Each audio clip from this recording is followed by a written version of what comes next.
For all the people that were saying, hey, you dumbass, Mutsuki is actually a dude. You're wrong. I was right. Mutsuki is actually a chick. Let's go.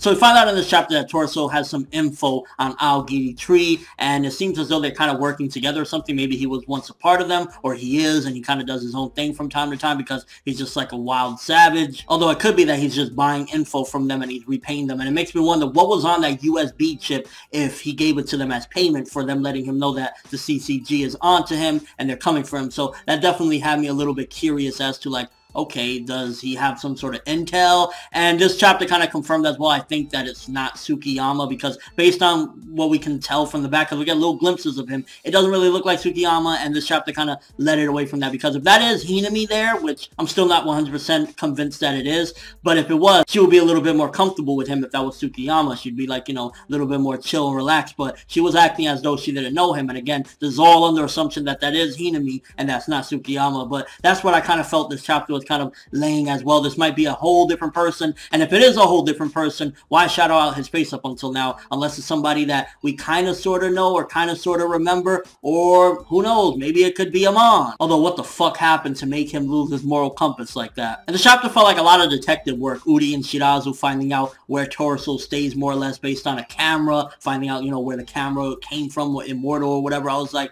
that's some pretty good detective work to find out where somebody comes from based on the fucking camera that he uses and his hunting grounds. Too bad Uri's a dick, and Shirazu seems to be a pinhead. And there was something interesting in this chapter that Akira Mato said when she was like, you don't want to fight like Sasuke when he goes serious. It makes you really think like, he's a beast. He's a fucking beast, and I can't wait to see when Sasuke really lets loose and he's like, no more fucking games, either if he's beating the shit out of Uri or Shirazu or whatever, or Ghoul. I can't fucking wait to see it. Like, this is how Ghoul usually does it. Like, these first few chapters have been just mainly like, okay, building up, seeing what the dope's up to, but once we get into the underground and everything, I know shit is gonna get real, and I can't wait to see how Sasuke fights. And it kind of makes you wonder a little bit about Mutsuki's backstory, because first of all, we thought that this was a dude. It kind of looked like she was trying to cover it up or something, so definitely some bad stuff has happened to Mutsuki. You could kind of tell based on her actions and what she's done up till now. So it's like, okay, was she raped or something? What the fuck happened? And it looked like it was about to be a rape scene at the end with Torso, but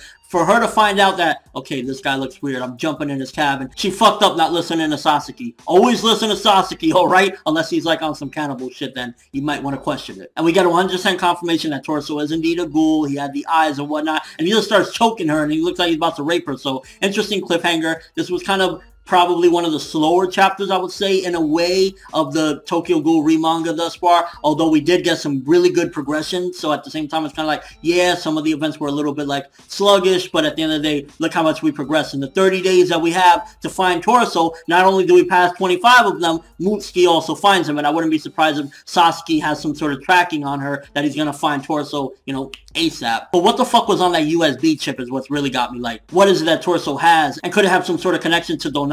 And there's just a ton of growth for Uri and Shirazu. I mean, they think they have it all locked down because they have the Quinkes inside of them. You know, they could use the Kagune basically, but they don't want to use regular Quinke, and I think that's going to be a downfall, and they need to learn. You need to use all tools available to you when you're an inspector. But for the most part, good chapter. Honestly, getting some big progression, finding Torso. I hope Mutsuki isn't killed off. I highly, highly doubt anything like that will happen. Maybe she'll get fucked up, possibly even raped. I don't know if Sui Ishida's going to go that far, but something's going to happen to her there, and I honestly see Sasuke either having some tracking on her, because you can definitely see that he's very protective of her. He really wants to protect her, so he's going to come up in there and rip Torso to fucking pieces. But this chapter definitely was going more towards that. It's not Tsukiyama. And I'm guessing that the girl that was in the taxi talking to him and getting the information and whatnot was Hinami. So 7 out of 10 for this one. Good stuff. Can't wait to see what's going on. Honestly, I just really want to go more to the Ghoul side of things eventually. And I know it's in due time. We'll probably have even a few more chapters at most of, you know, just kind of the inspector side. But once we get to the Ghouls, seeing what's going on, it's gonna be crazy. Let me know what you thought of this chapter though, what you think about that USB, what's on it, what the fuck could Torso be up to, also what did you think about Mutsuki being a chick, like, and your overall thoughts. But that's all I have for this review. Thanks for watching, hope you enjoyed. If you liked anything I had to say or enjoyed the video, drop me a like,